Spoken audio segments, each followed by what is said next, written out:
Հաղթանակը որոշները մտածում են, որ կարող է հարստությունն է, հաջողությունն է։ Այս կյանքը, որ ապրում ենք, որոշներն այսպես են ասում, որ դե ես հարուստ եմ։ Տերն ինձ օրհնել է։ Հաստատ Տերը իմ կողմն է, եւ ես հաղթանակով եմ վերջացրի, որտեղ որ ես հարուստ եմ։ Բայց գիտեք, Ղուկաս 16:19 Հիսուսը որ առակն է տալի Ղազարոսի եւ հարուստ մարդի,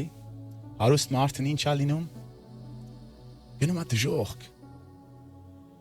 Հարուստ մարդը, որ իր կյանքը խնջույքով, ուրախությունով ապահովված էր, վերջը հայտնվում է դժոխք։ Իսկ աղքատ մարդը Ղազարոսը, որ ինքը իր մարմնի վրա վերքեր էր, գրված է, որ շուները գալիս էին եւ իրան լիզում էին այդ իր վերքերը։ Սոված էր ինքը, աղքատ էր, վիճակը լավ չէր։